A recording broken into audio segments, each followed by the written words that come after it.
ડિયાચોક્સી ફિન્સર્વના દેવેન ચોકસી આપણી સાથે જોડાઈ ગયા છે. દેવેનભાઈ, ઘણું સ્વાગત છે. અને આપણે ફ્રેશ વીક શરૂ કરી રહ્યા છીએ. આપણે સવારે જોયું કે થોડું દબાણભર્યો કારોબાર હતો, પછી એનાથી એક વધારે આપણે દબાણ જોયું ને પછી અત્યારના એક સુધારો પણ જોઈ રહ્યા છે. કઈ રીતના તમે જોઈ રહ્યા છો આ વીક, કઈ રીતના પેન આઉટ થતા તમે જોઈ રહ્યા છો? Yeah, Preeti, good afternoon. Always a very difficult question at the beginning of the week કે આખું વીક કેવી રીતે પ્લાન કરવું. પણ at the same time I think the direction is very clear. માર્કેટની અંદર લગભગ નિફ્ટીમાં 3,000 પોઈન્ટ જેટલું કરેક્શન આવ્યું છે. અને મારું એવું માનવું છે કે આ જે કરેક્શન છે સિગ્નિફિકન્ટલી લાર્જ કરેક્શન કહી શકાય. કારણ કે જે પહેલા આપણે કન્સર્ન હતું વેલ્યુએશન માટેનું, એ વેલ્યુએશનની અંદર એક significant amount of I think corrections પ્રાઇસમાં આવ્યું છે, એટલે કારણે વેલ્યુએશન કમ્પેરેટિવલી ચીપર થયા છે. So that is the first point. તમે સ્મોલ કેપ મિડ કેપને તમે જોશો તો એની અંદર I think the correction is very very sharp. ઘણી બધી જગ્યાએ 30%થી ઉપરના કરેક્શન્સ છે. એટલે market has basically gone down in a fast forward manner comparatively. એને વધવા માટે એને સ્ટેર્સ લેવા પડે છે, ઘટવા માટે એલિવેટર લઈ રહ્યું છે. So to a greater extent, I think the market has fallen very sharply. મારું એવું માનવું છે કે જે કંપનીના ફંડામેન્ટલ્સ ઇન્ટેક્ટ છે તેને માટે આ ભાવમાં જે કરેક્શન આવ્યું છે કે ભાવ ઘટ્યા છે, એ કંપનીઓ માટે અથવા એના ઇન્વેસ્ટરો માટે કંપનીના શેર્સ એટ્રેક્ટિવ પ્રપોઝિશન ઊભી કરી રહ્યા છે. અને ઘણી લાર્જ કેપ કંપની એવી છે કે જ્યાં આગળ પ્રાઇસ કરેક્શન બહુ શાર્પ આવ્યું છે, એ અધર દેન ફંડામેન્ટલને કારણે આવ્યું છે. એટલે ટેકનિકલ કારણ વધારે પ્લે કરી ગયા છે રૂડેની અંદર. તો એ ડેફિનેટલી આઈ થિંક એક ઓપોર્ચ્યુનિટી બની રહી છે. So suppose if I have to put my neck on the job અને મેક વન પ્રિડિક્શન અથવા વન રેન્જ કે એની અંદર જે ઇન્વેસ્ટરો ટ્રેડ કરી શકે, તે કદાચ 23,200 અને 24,700 ની વચ્ચેની હશે, at least in the near term એવું દેખાય છે. અનલેસ 23,200 કોઈ કારણસર મેજરલી ડિસિસિવલી બ્રેક થાય તો પછી આપણે કદાચ ડાઉનવર્ડ નીચે સ્કેલ અપ કરવું પડશે માર્કેટને. પરંતુ અત્યારે એઝ ઓફ નાઉ એવું વર્કઆઉટ કરી શકાય કે 23,200 24,700 નિફ્ટીની એક રેન્જ જે છે એ રેન્જ કદાચ વધારે પ્રિવેલ થઈ શકે, it is in the near term for next 1 or 2 months. જે ગ્લોબલ પોઈન્ટ ઓફ વ્યૂ જે એક મોટો જે ઇન્ડિયાને અફેક્ટ કરી રહ્યો છે ને જે ખાસો ચર્ચામાં છે, અફેક્ટ કરી રહ્યો છે કે નહીં, એ આપણે ઓફકોર્સ એક ડિબેટેબલ ક્વેશ્ચન છે. અને એ છે એફઆઈઆઈઝની આઉટવર્ડ મૂવમેન્ટ. અને China is preferred country to go in to India, અને ઇન્ડિયા ઇઝ લોંગ ટર્મ માટે ઓફકોર્સ અ પ્રિફર્ડ કન્ટ્રી છે. આપણે આના પર પહેલાં પણ ચર્ચા કરી છે, પણ જે આપણે ઓક્ટોબરથી જે એક્ઝોડસ જોયું છે એની સામે અગર જો જોઈએ તો મે જૂનમાં એક ઓવર આપણે ઇન્ફ્લો પણ જોયો છે. તમને લાગે છે કે આ એડજસ્ટમેન્ટ થઈ રહ્યું છે, રીએડજસ્ટમેન્ટ થઈ રહ્યું છે, અને જે ઇન્ટરેસ્ટ છે એ ઇન્ડિયાના માર્કેટ્સ તરફ વધારે જ રહેશે આગળ જતાં પણ? Good point. આઈ થિંક સારું થયું મે જૂનનો તમે ફેઝ યાદ કર્યો. મે જૂનના પીરિયડની અંદર જે બોન્ડ ઇન્ડેક્સ થકી જે નવા પૈસા ઇકોનોમીની અંદર આવ્યા એનો એક આઈ થિંક વધારે સમાવેશ છે. અને એની અંદર અંડરલાઇંગ એઝમ્પશન એ હતું કે સુનર દેન લેટર ઇન્ડિયાની ઇકોનોમીની અંદર ઇન્ટરેસ્ટ રેટ ઘટાડવામાં આવશે, એટલા માટે એ પૈસા માર્કેટમાં એન્ટર થયા. Now I think the challenge is that RBI is delaying the rate reduction in the name of inflation management. એટલે મોનેટરી પોલિસીથી ઇન્ફ્લેશન મેનેજ કરવાની જે પ્રક્રિયા છે એમાં RBI has basically I think created a significant amount of or played significant amount of role right now.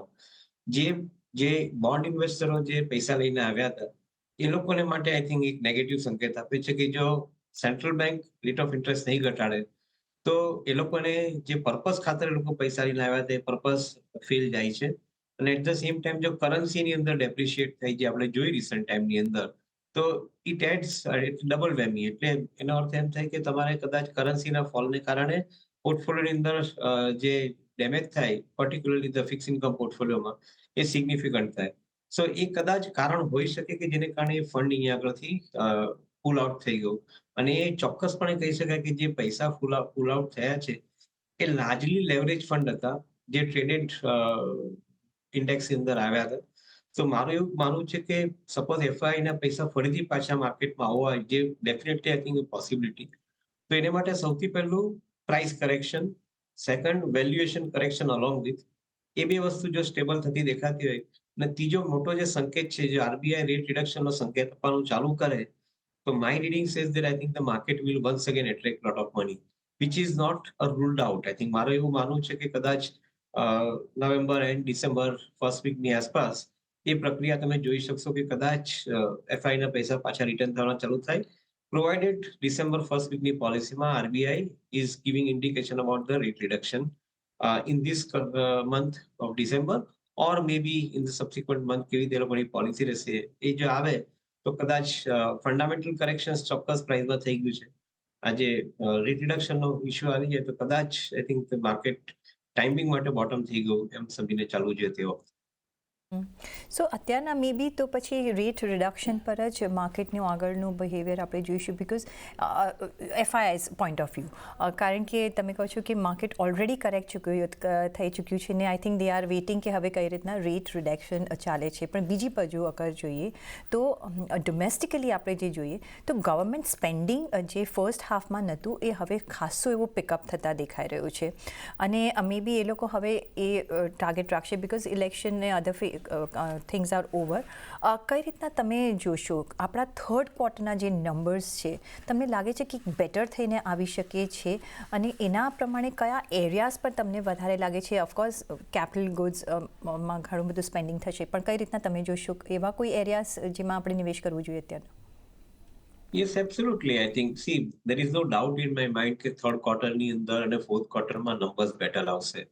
I think primary reason કદાચ આપણે પાસમાં discuss બી કર્યા હશે પણ છતાં before the benefit of the viewers today જે largely જે second ક્વાર્ટરની અંદર નંબર્સમાં થોડો ઘણો સપરેશન જેવું ઓક્ટોબરથી ફેસ્ટિવ સિઝન સ્ટાર્ટ થઈ અને ઓક્ટોબર મહિનાની અંદર I think significant amount of business activity આપણે જોઈ. બિગિનિંગ ઓફ ઓક્ટોબરની અંદર I think we saw big surge in the e commerce sales. Second thing તમે ઓટોમોબાઈલનું સેલ જે છે જે પેન્ડિંગ ઇન્વેન્ટરી હતી બુક્સની અંદર બધી કંપનીઓની એ મોટે ભાગે ફ્લશ આઉટ થઈ ગઈ છે, ઘણી ઘણી ક્લિયર થઈ ગઈ છે. So to a greater extent I think આજની તારીખમાં મારુતિ જેવી કંપની કન્ફર્મ કરે છે કે લોકો ફક્ત ખાલી 30 દિવસની ઇન્વેન્ટરી છે જ્યારે ઓક્ટોબરની બિગિનિંગની અંદર એ લોકો પાસે લગભગ 80 દિવસ કે 90 દિવસની અનસોલ્ડ કારની ઇન્વેન્ટરી હતી. તો એક પોઈન્ટ એ બી પ્રૂવ કરે છે કે okay festive season has picked up well. Third ક્વાર્ટરની અંદર એવું રિફ્લેક્શન આવવું જોઈએ. ત્રીજો પોઈન્ટ કન્ફર્મેશન એ મળે છે કે જીએસટી નું કલેક્શન જે ઓક્ટોબર મહિનામાં આવ્યું છે 1,87,000 કરોડનું આવ્યું છે. એ ફિગર આઈ થિંક કદાચ હાઈએસ્ટ ફિગર છે અને એ ઇન્ડિકેટ કરે છે કે economy is on a growth path for sure.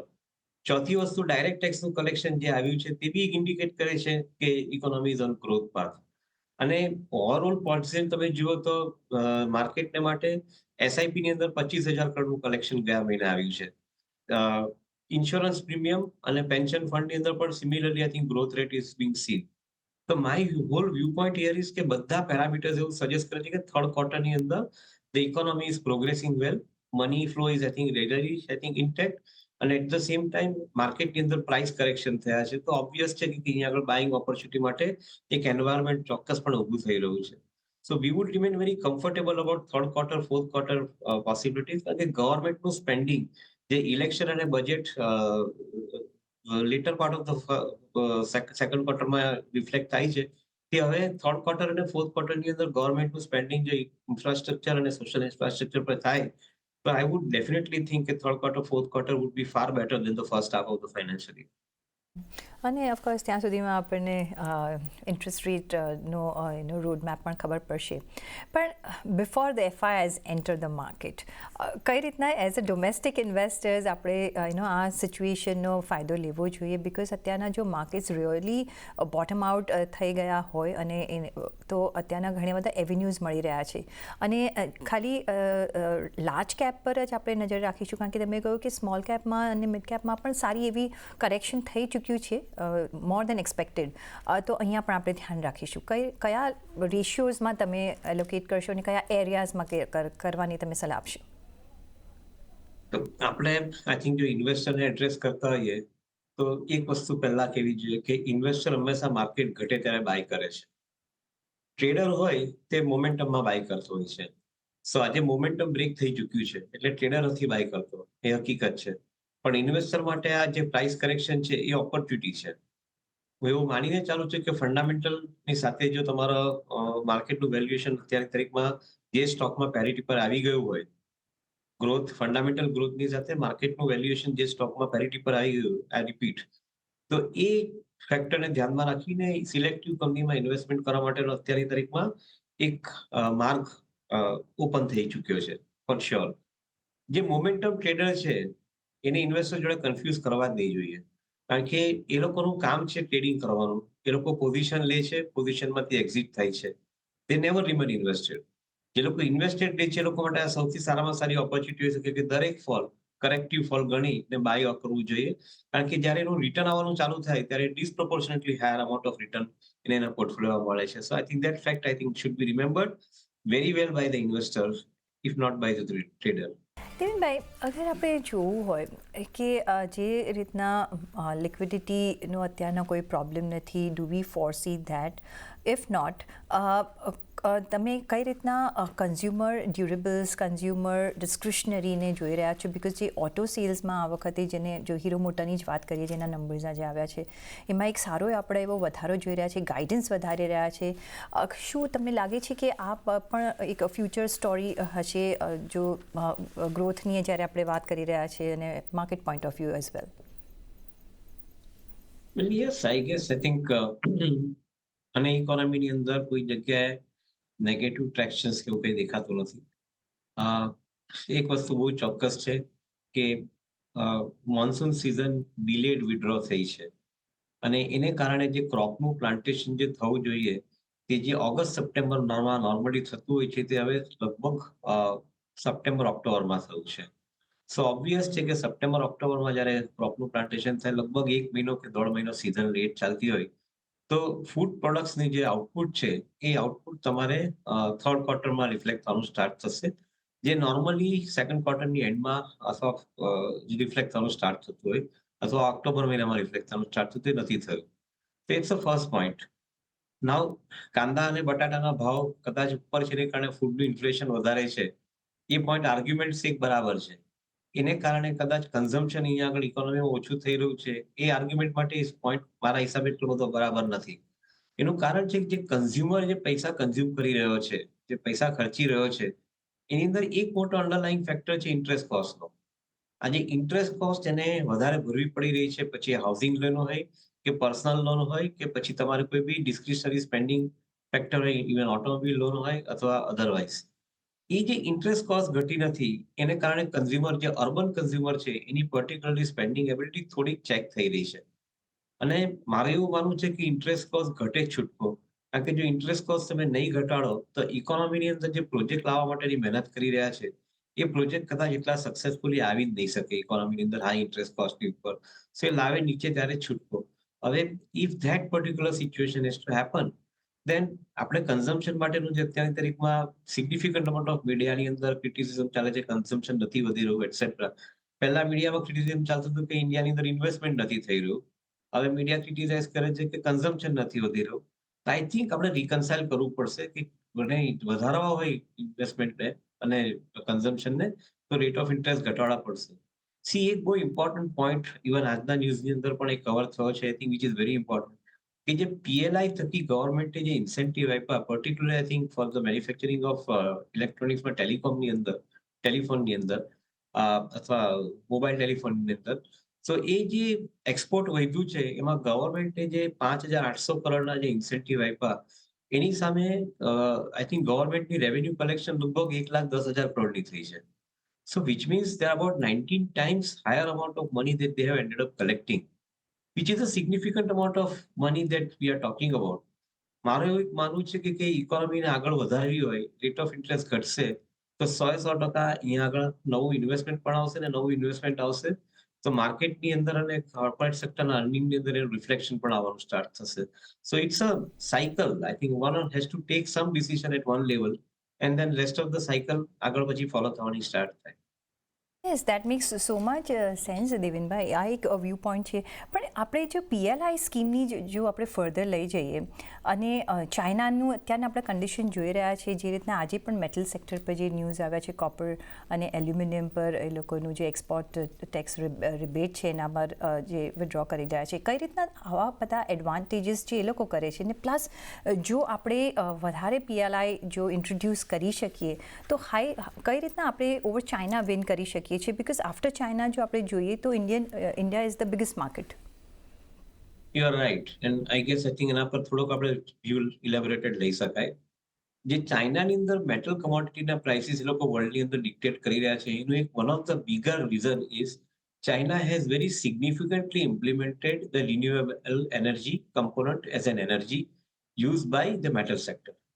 Now, જ્યારે તમારી પાસે મેટલ સેક્ટરને લગભગ તમારે 52 થી 55% જેટલું તમારું કોસ્ટની અંદર ફેક્ટર હોય છે જ્યારે તમે કોઈ બી મેટલ પ્રોડ્યુસ કરતા હો ત્યારે. હવે એ જો રિન્યુએબલ એનર્જી થકી તમે પ્રોડ્યુસ કરવાની ચાલુ કરો તો ઓબ્વિયસ છે કે તમારી cost of consuming the energy is less. And because it is less તો ઓબ્વિયસ છે કે તમે એના પ્રાઇસીસ તમે સિગ્નિફિકન્ટલી તમે એ રીતે ઘટાડી શકો છો. વર્લ્ડના બીજા દેશોની અંદર આ સિચ્યુએશન હજુ સુધી નથી આવી, આપણી પાસે પણ નથી આવી. એટલે China will dominate for sure, for good reasons.